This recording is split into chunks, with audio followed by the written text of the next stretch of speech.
Hello everybody, welcome to this session. This is our third video on functions. In the first video, we saw what a function is, the scope of a function, how different types of parameters are passed to a function. For example, we have seen integers, strings, lists, tuples and dictionaries passed to the functions. And we also have seen the mutable and immutable properties of the data objects. When we pass mutable data values or immutable data values to a function, what the function does to these kinds of objects. So, for just an introduction, I am just giving you the definition of functions once again. A function is a named block of code, or you can say function is a subprogram that takes some data and operates on that data and returns a value to your main program. A named block of code that performs actions on data and returns a value. And the definition starts with the keyword def, and it has a definition and function call. Function has a function definition which has to be written on top of the main part of the program or main part or name of the program. All the functions will appear above the main part of the program, and there will be a function call whenever necessary. Whenever you want the function to be executed, you will call the function. And we will pass the values as arguments that we have seen, and the function header will contain the parameters to receive these arguments. Arguments will appear on function call and parameters will be there in the function header. This much we have seen in the previous sessions.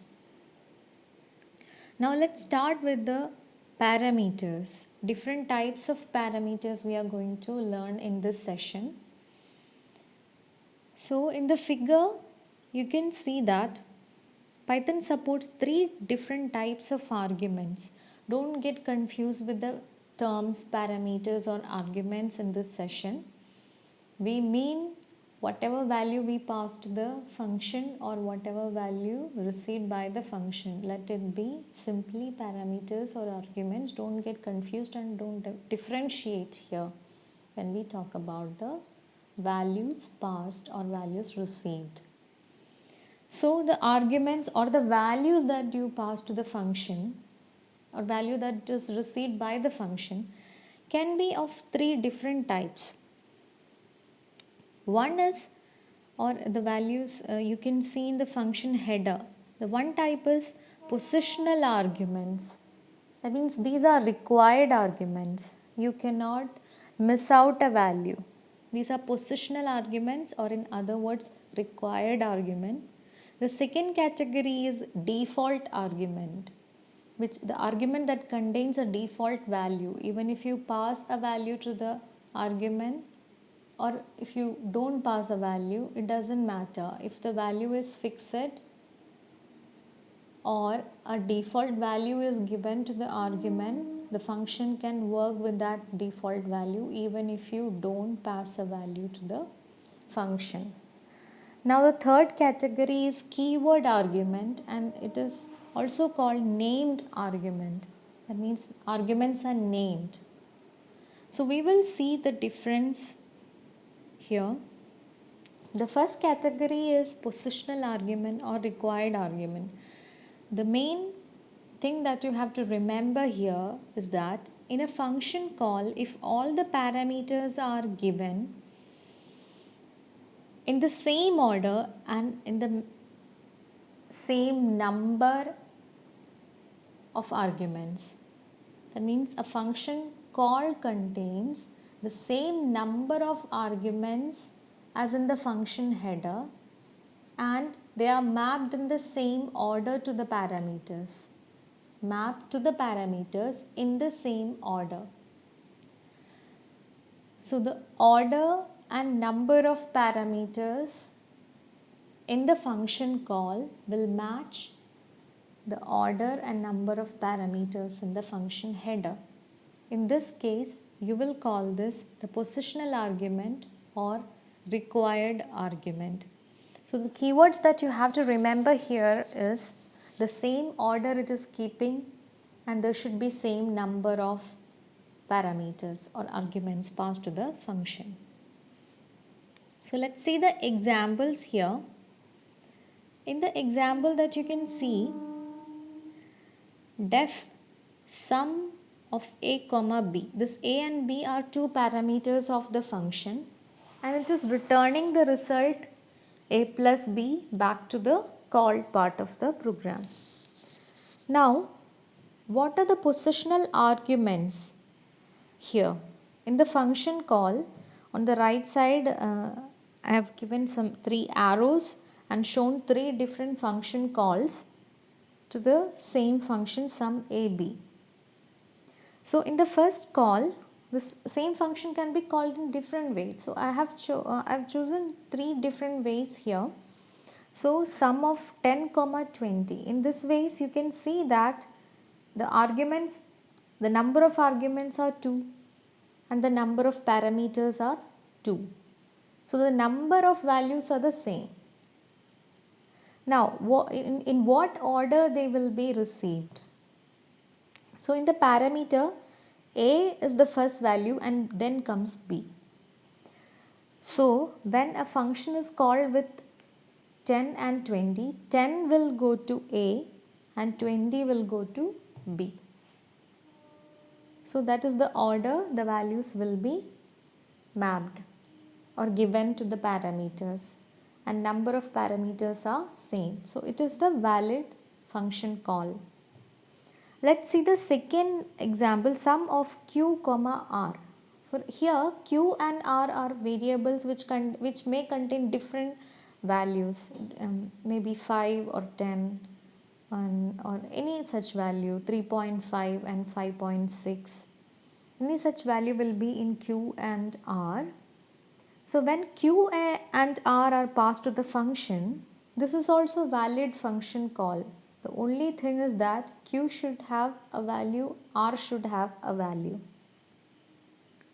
Now, the order in which the values are mapped to the parameters. Q will go to a, the value in r will go to b. So that is the order the values are given to the function, and you can see that there are 2 values, so no other problem. And in the third case also, sum of 20 comma r. 20 will be assigned in a and the value in the variable r will go to b. So the number of arguments are the same and the order in which they are assigned is explained here.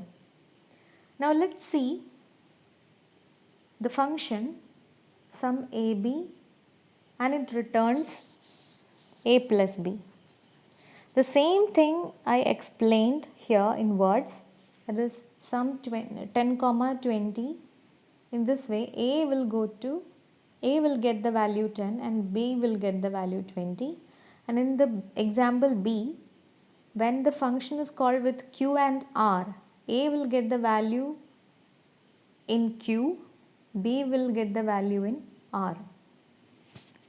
And here in the third example, when the same function is called with the statement sum of 20 comma r, 20 will go to a and r will go to b. So the point to remember here is the values are taken in the same order of appearance in the function call. So in the function call, what is the order, in what order they are appearing in the function call, the same order the values will be assigned to the parameters in the function header. That is what you have to remember. when you talk about positional or required argument. They are necessary to execute the function. Why? If the argument is missing, then the function will not be getting any value and function cannot be executed if you do not give two arguments to the function sum ab. Now the second category we are going to talk about, these are default arguments. Default arguments, I told you it must be having some default value to the arguments in the parameter, in the function header. The parameters will be given some default value, so that if no such argument is given in the function call, the default argument will be or default value will be taken for the execution. So first I explained in words, then we will see the examples. So you just have to remember the words we talked about. So default values are specified in the function header of the function definition. Function definition will contain the function header and function body. I hope you remember that. Now if matching number of arguments are not found in the function call, then Python looks for some default values in the function header. If there is default value, then that value will be taken for the execution.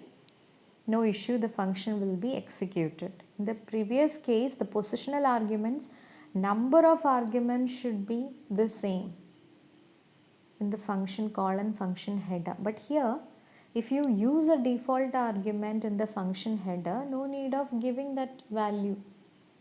No need of passing that value. It can take the default value and continue. That's it. We will see some examples and make clear of that.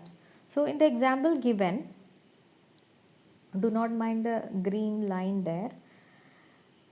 The function header def interest. So it's a function that finds the interest value. So for that, simple interest.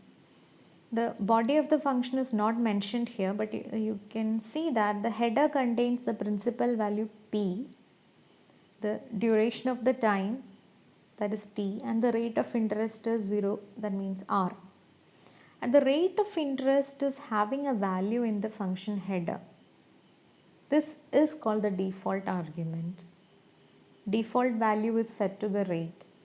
So if a bank is providing only 10% of rate of interest, then that rate is fixed for some users.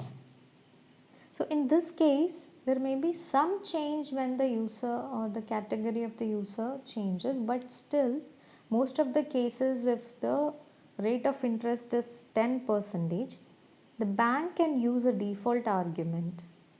Bank fixed the rate of interest to 10%. That is why this header called r is equal to 0.10. That is 10 by 100 is 0.10. Now you can see the full image here. That is,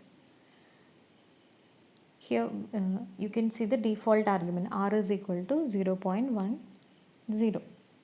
This function can be called by the statement. You can see the second line, the function call here. This function call here, you can see that interest of 10,000 comma 2. So this 10,000 will go to the value p, and 2 is the period, time period of for calculating the simple interest. 2 will go to t.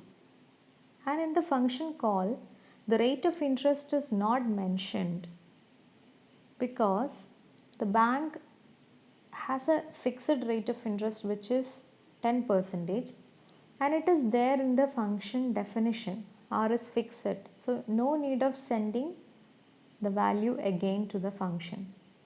So if a default argument is set, there is no need of sending that value to the function. But if the interest changed and your interest is not 10%, in that case you can pass the value. You can see the function definition and function call do not have the same number of arguments. Function definition contains three arguments p, t and r. But function call now contains two arguments. The third argument is the default argument. If that value is not provided, function can take the default value and execute the function and return the value. Okay. Now, the case is function is called by passing only principal amount p and time t. Third argument is not mentioned. In such cases, Python looks for the presence of default argument. And here you can see that now you see the green line, default argument r. Interest will be calculated using this value, rate is 0.10. This value will be taken and t will be 2 years and p is 10,000.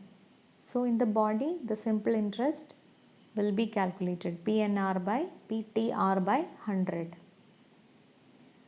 Now you can see here the second example is given. The same function definition you can see, def interest PT R is equal to 0.10, that is 10%, and function is there. Now the same function can be called using this statement.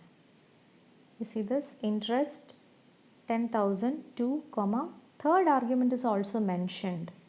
In such case, you can see that now the number of arguments in the function definition, this is function definition and this is function call, here they are the same now. What will happen? In such cases, 3 arguments are passed, not necessary, but we need a new interest instead of 10%. In such cases, the value in the function call will be taken. That is, p will be 10,000, t will be 2 and r will be the new value, that is 0.15. That is the value in the function call. If the function call contains a value for the default argument, that value in the function call will be used to execute the function. Now, what are the different points to remember here? This is very important. Non-default arguments cannot follow the default argument. Default argument will always be appearing on the right side of the definition. In the argument list, inside the parenthesis, it will be appearing on the right side. Okay, that is, non-default argument cannot follow default argument. Non-default arguments are positional arguments. They may not be having any value in it by default. So such arguments cannot follow default arguments. So default argument, after default argument, there should not be a positional argument. If there is a positional argument, all the positional arguments should appear at the beginning of the argument list. And all the default arguments should appear on the right side or at the end of the argument list. This is very important. And in the example, you can see that it is a wrong definition. I am telling this at the beginning before explaining this definition. Def interest P is equal to 10,000. This is the default argument. Now, comma T. T is not given any value. So this is a non-default argument.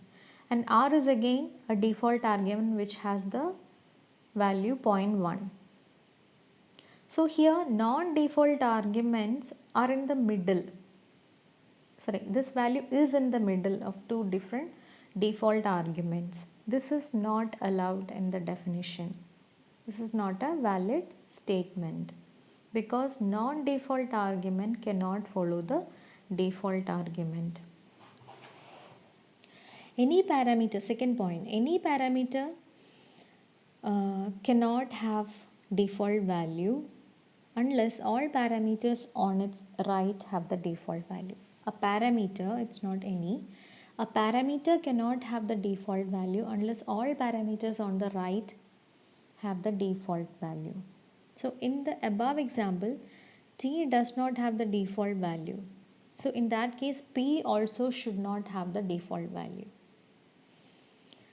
So if a value can have a default value, or argument or a parameter can have the default value if and only if all the parameters on its right side, that means uh, at the beginning of the parameter list, all the parameters at the beginning of it should have positional values.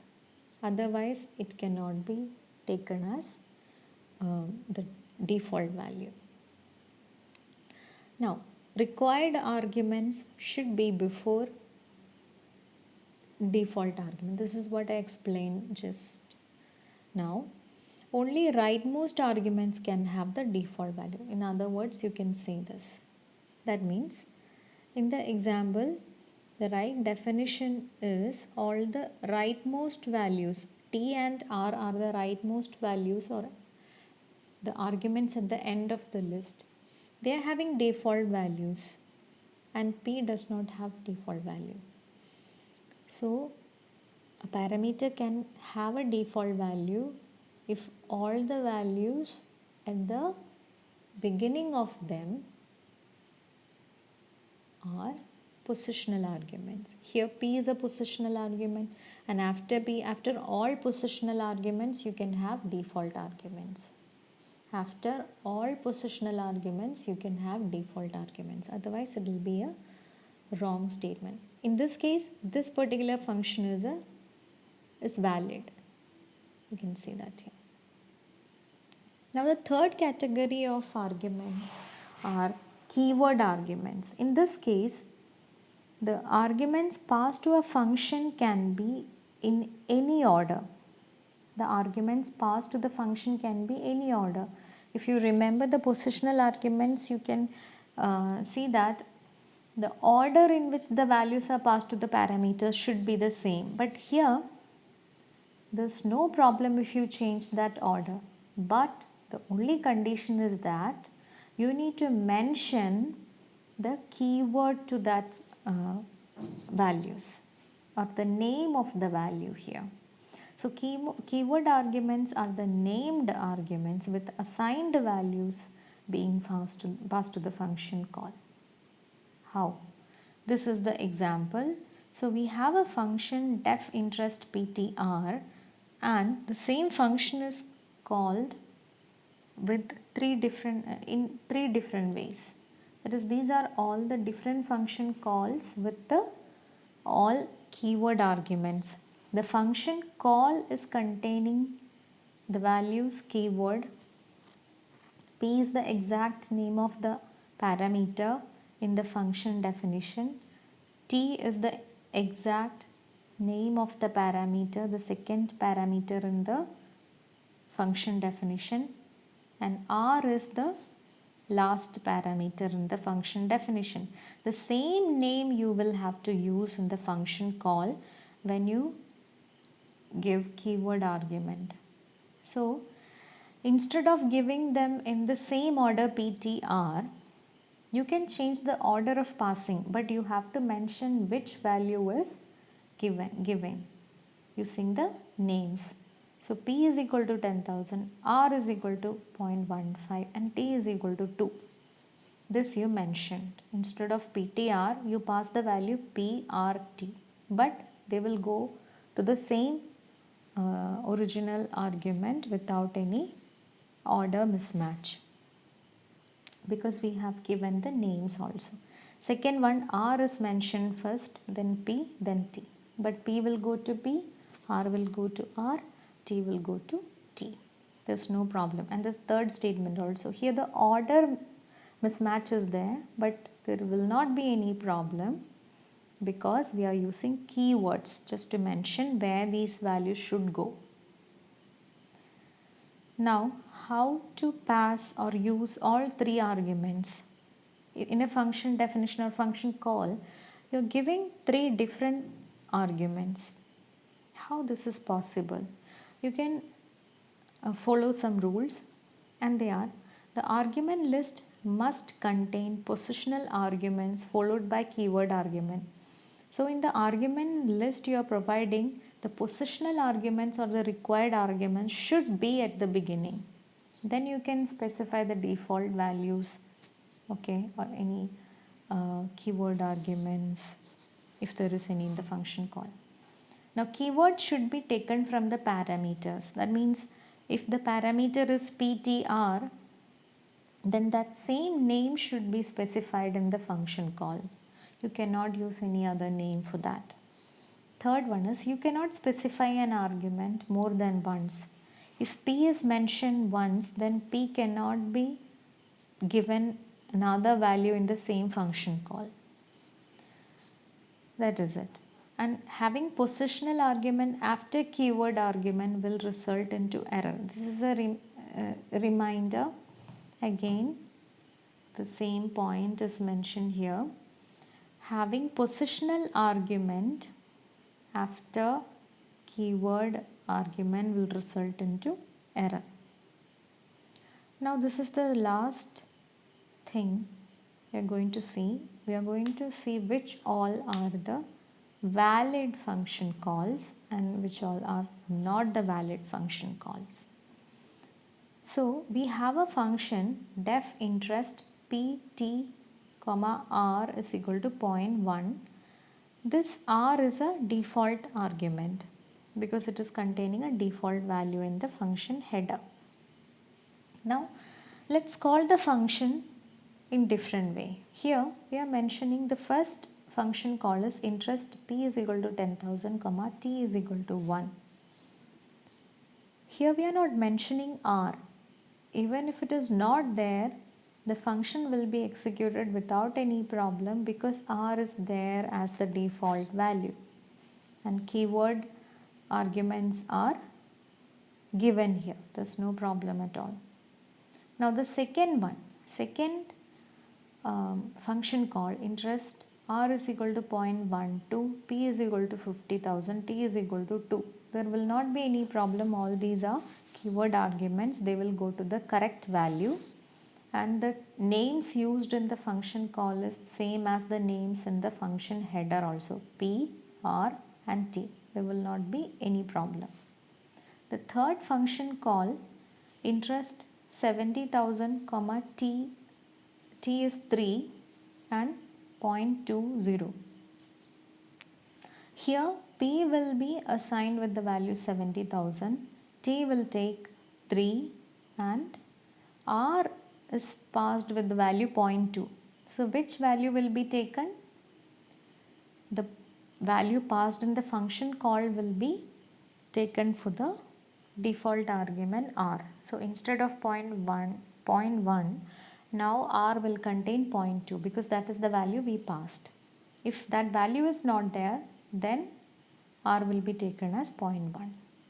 Here these are positional values in the same order we passed, and number of the arguments are the same in the function call and function definition.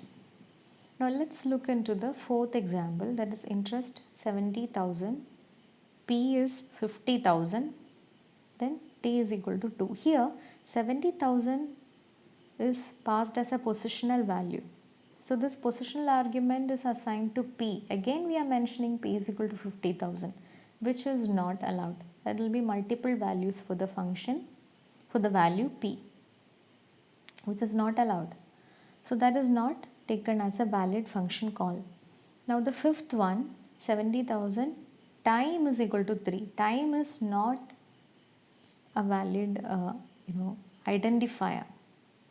Python does this program does not know what time is. The parameter name is mismatching, so it will not be taken.